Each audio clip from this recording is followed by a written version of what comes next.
Hey guys, it's Angela again. Um, I don't know if anybody will be interested, but I thought that there were some things that I might want to share with everybody. Um, I guess selfishly because I think they're relevant, and in my experience in my life, they were or they are. But I feel like it's a lot bigger than that. I'm not trying to place myself above anybody else. I'm just saying, listen to how many strange things and coincidences, but there are no coincidences, and then make a decision. You know, about whether or not what I say is true, as far as what he wants me to say. And this wouldn't just been red flag indicators for you. Had you been in my place, not just my place, but my sister's place. She's not really my sister, but she is my sister. Her name is Sam. She just moved to Arkansas. It's really hard because I love her very much. We've been through a lot together. We survived a flood together. Both almost died. It's crazy. But one of the really things I wanted to tell you guys about was going back to when I left my parents' home as a rebellious, stubborn, bullheaded teenager who knew everything but nothing at all, and changed my life very drastically. Went from a 17-year-old kid to bam, 1 year later, I'm a mom in an abusive relationship, drug addict, just you know. But everything has a reason and a design and a purpose.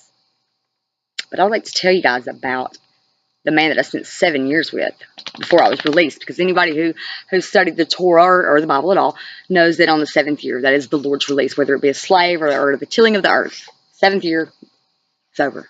Debt's paid. But anyway, he's the father of my 4 children. We were never married. And I'm not going to say his name because I'm not trying to slander anyone by any means. We're all guilty. And we all need to learn how to forgive. But he was so smart. He was 11 years older than I was, and he was incredibly intelligent, especially about that Bible. Oh my. And for that 7 years, we learned together. But he showed me things. I knew there was something. I saw a light shine around him. For a time there, I really believed, like he did, he was one of the two witnesses. And the guy that he thought was the other witness with him, I could believe it. And even though I had seen that angel when I was a little kid, like it just didn't. I didn't put things together until I was 29. But anyway, he believed he was one of the two witnesses. And this man knew that book very, very well. Very well. But he could not walk it.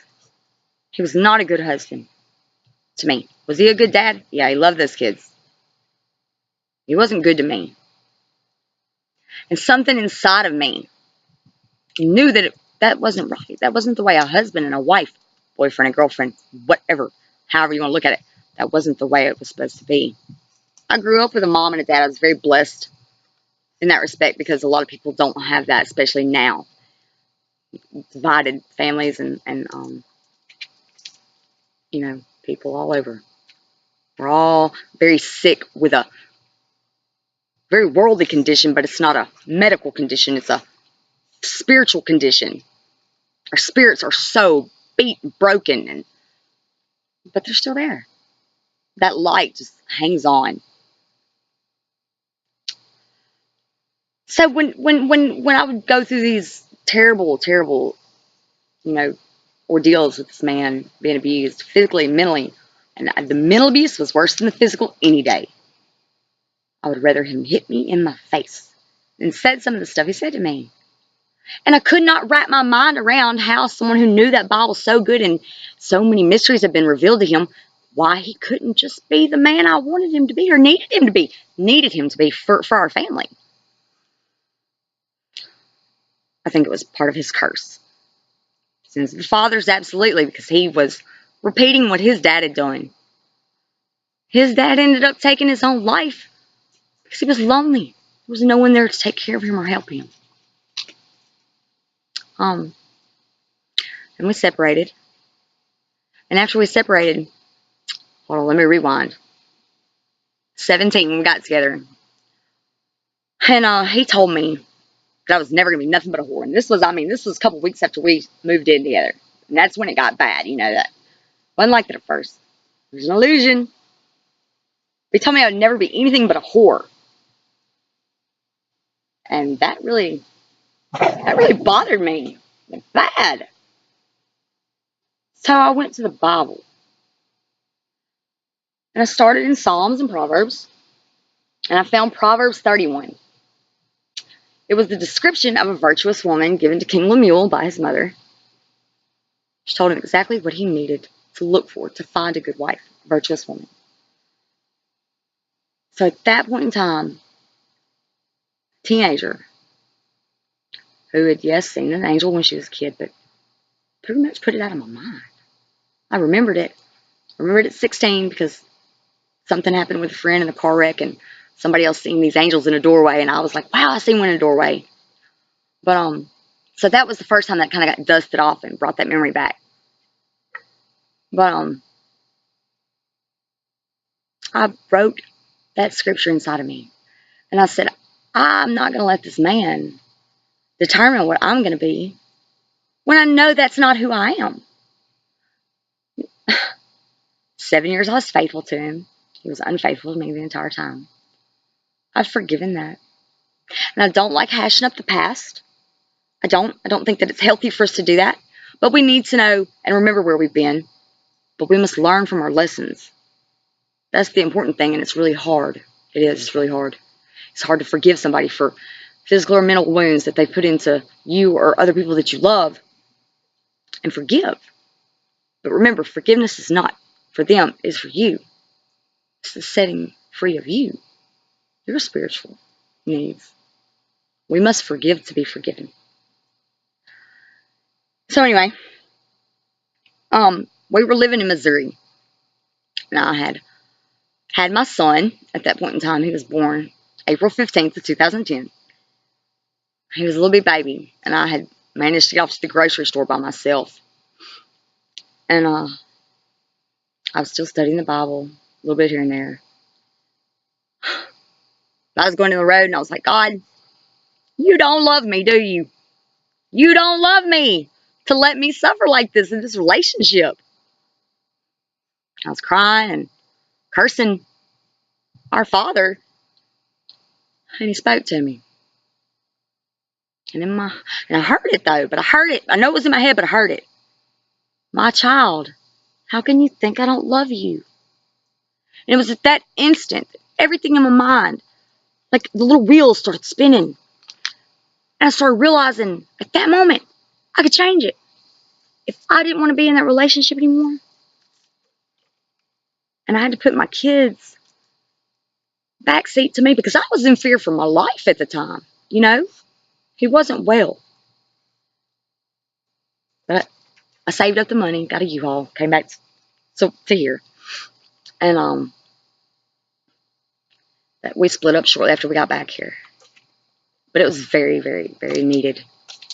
It was a toxic relationship, but it was a lesson. And it made me strong. And it made me know what I did not want out of a relationship. I knew what I wanted. I knew what my family needed. Good man, strong man who loved me. He was good to me. God, good to me. Nobody knows that here anymore. I look around at my friends and these families everywhere and all these people going through all these things and jealousy. They don't understand what the demons are. The demons that torment us. It's your own mind. The 72 aspects of the human mind that aren't good. But what do we choose? Do we choose to embrace the aspects of ourselves that are good?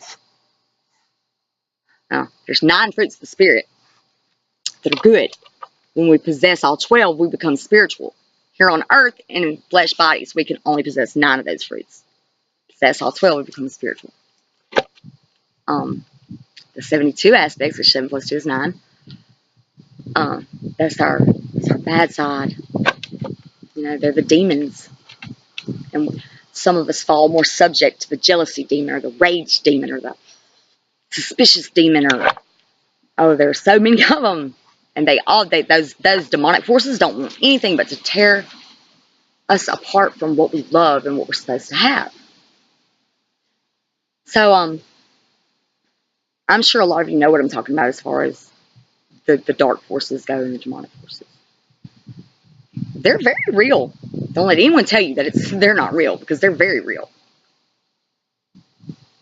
Remember, this is all in our minds. Yes, this is flesh still too. This is so much more than flesh. These are borrowed bodies.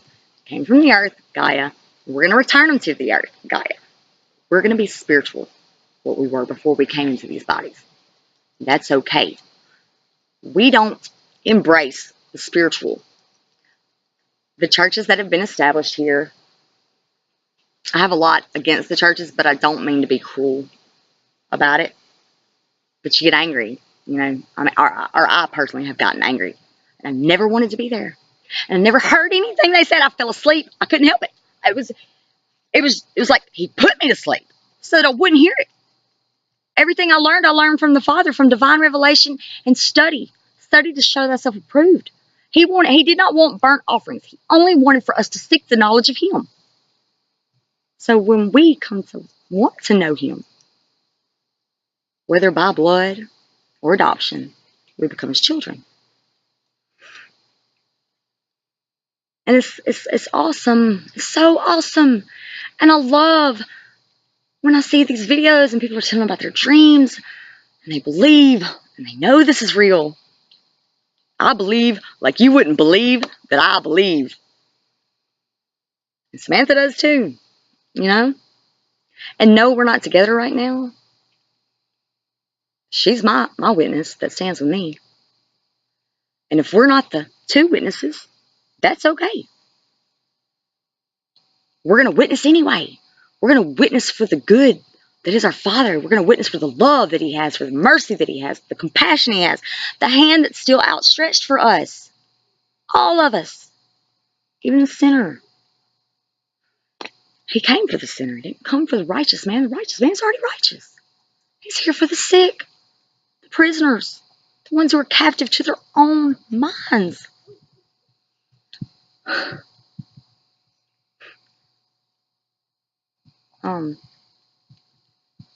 Maybe a lot of the stuff that I say seems kind of like dim or something, but there's a lot of negative here. But I want to let you guys know, as many bad days as I've had, where I felt like I was entirely alone, and I doubted myself, and I doubted everything. How did I even know what to believe anymore? What I was taught from infancy and toddlerhood was wrong. And I was mad about that. I was mad because of the deception. I don't like to be deceived. Tell me the truth. When I have the truth, then I can comprehend it and understand it. Once I understand it, I can deal with it. Truth is a healing ointment for anyone. When you can tell somebody the truth, you don't know the relief you give them, because then they can understand. Whether they choose to walk out of your life or not, you know, we should forgive everyone, but sometimes it's very hard, especially when the wounds are really, really deep. But telling the truth is the beginning of that healing. That being said, I mean, there's so many things, guys, that I could tell you that are the things that made me believe that I was one of these two witnesses.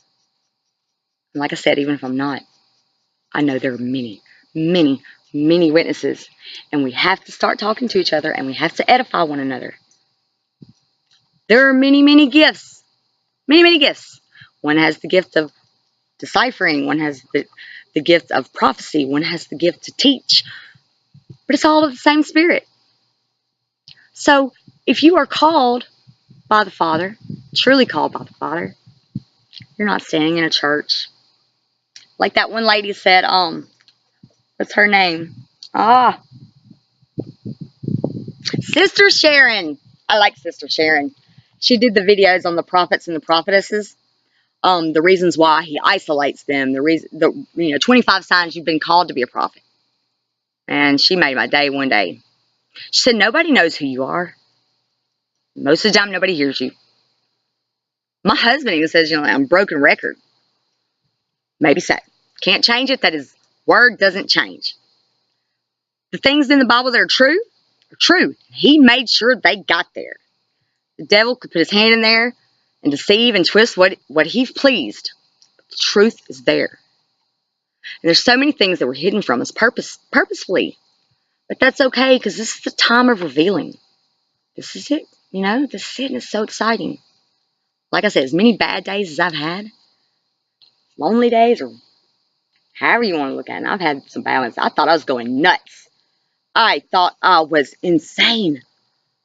I was 29 years old, and everything in my life got rocked, I found out that God was not really, what I want to say is not a good name. And the reason I say that is because there's no power in it like they think it is, man. His powerful name is the ancient Hebrew name, the one that they tried to tuck away to keep safe, but then they took it away from the people. How are we going to call on him? We can call on this other name. He sees in the heart, so he knows. He knows if we're earnestly seeking him. But if somebody tells you, hey, I got a weapon for you, man, it's that powerful name. It's that ancient Hebrew name, the one he gave to Moses. I am that I am.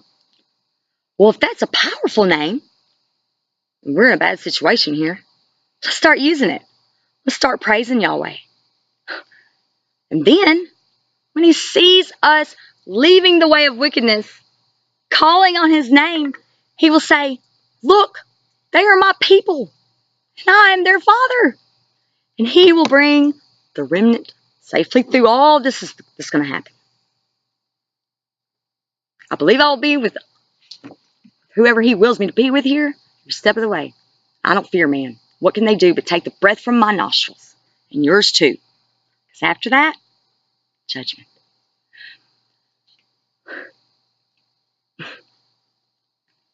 There's so much to be excited about. And for those who are walking in the dark, doing the things that aren't of Yahweh, I mean, he's pretty simple on what he wants from us. And Jesus said that if we love one another, by doing that we fulfill the law. Then there's no more law, because we did it when we loved one another completely. When we loved one another completely. See, we don't do that now. I don't know how his good teachings got so twisted and misinterpreted, and can't tell me that they're not misinterpreted, because if they were understood, we'd have a lot more Christ-like people. We'd be producing Christ-like people. We'd be the Christ body by now. But like I said, this is the time of revelation. This is the time of the apocalypse, which means revealing. It doesn't mean the end of the world. Trouble's coming. Take that to the bank. But I don't like money, guys. I don't like money. I have no concern for it. Unfortunately, it's a necessary wicked in the world right now. But those of us who are the KODESH, we know that that's fixing to go. So you better plant a garden. Get whatever you need. Don't need guns. He's your defense. He's my defense, and I really believe that. Everything inside of me. And to anyone who's he's your defense too. Whole money, man. Go on about that. Their idols are of silver and of gold. They have faces, eyes that see not, mouths that speak not, ears that hear not. Pick up any coin from the time of Augustus Caesar to the time of the quarter right now. It's got a face on it, but it ain't his. Where's his face? Where's his fingerprint? It's you. It's me. It's the trees.